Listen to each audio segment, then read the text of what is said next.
Buddy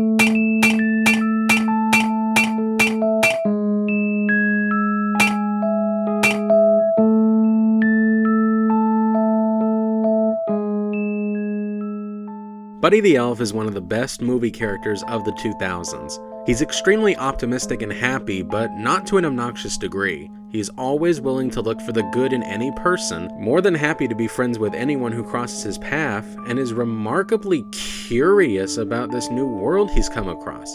In short, he embodies and personifies the spirit of Christmas. This could have very easily backfired and been extremely grating if left unchecked, or if it came across as facetious. But thankfully, mostly due to Will Ferrell's hilarious and genuine performance, he managed to give life to one of the most easily likable protagonists in all of cinema. I may be a bit biased because I tend to enjoy fish-out-of-water comedies, but yeah, this movie's hilarious. There really isn't any point in me pointing out any specific joke. You've all probably seen the film or seen the memes, so yeah, this movie is really funny. Go to the next one. You could not have cast the supporting roles any better. Really, almost all the performances are spot on. There doesn't appear to be a performance that feels out of place, but probably my favorite is a pre-Game of Thrones Peter Dinklage as Miles Finch, a children's author with a fuse that matches his stature in a remarkable and glorious scene that could actually be mistaken as an extended cameo today. There are a lot of creative and well-done tricks to make Will Ferrell appear bigger than the other elves. I appreciate how some of the effects were done practically, such as using forced perspective or using children in elf costumes, which actually helps this North Pole feel like a real place. It would have been so easy to just CG the entire thing, but they went the extra mile to try to actually make the environment feel more like a real place. I think one of the reasons this film really struck a chord with moviegoers is that this film ultimately does reinforce how much our real world needs the spirit of Christmas, and in a meaningful way. There are actually a lot of surprisingly cynical moments early in the film to match how jaded and lacking in Christmas spirit the real world is. But as the film progresses, Buddy's presence begins to slowly but surely win people over to approach the holiday with a childlike innocence and warmth, and by the end, the originally cynical people of New York City become filled with the Christmas spirit.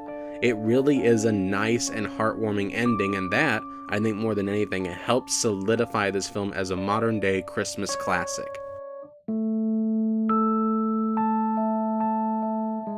This is a problem I have with a lot of Christmas films, but it's particularly bad in this film.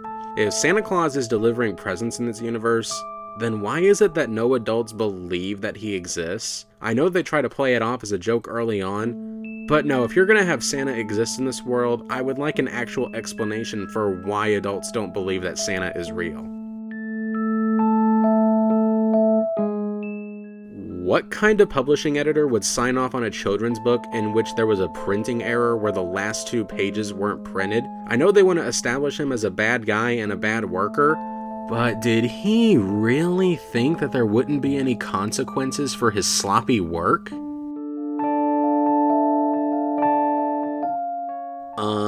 I don't think you can just take one of Miles Finch's book ideas and make it your own. That is a good way to get yourself sued into oblivion. While most of the humor in this is incredibly spot on and hilarious, there are a few moments where the humor doesn't quite work, especially early on. In fact, those moments are a microcosm of how bad this film could have turned out. So Santa was able to make deliveries throughout most of Christmas Eve night, but then just so happened to crash land in New York City within walking distance of Buddy. We have a term for this. It's called narrative contrivance. Thank you so much for watching. If you have another film that you'd like to see me tackle, feel free to leave it in the comment section below. Have a good day, and I'll see you next time.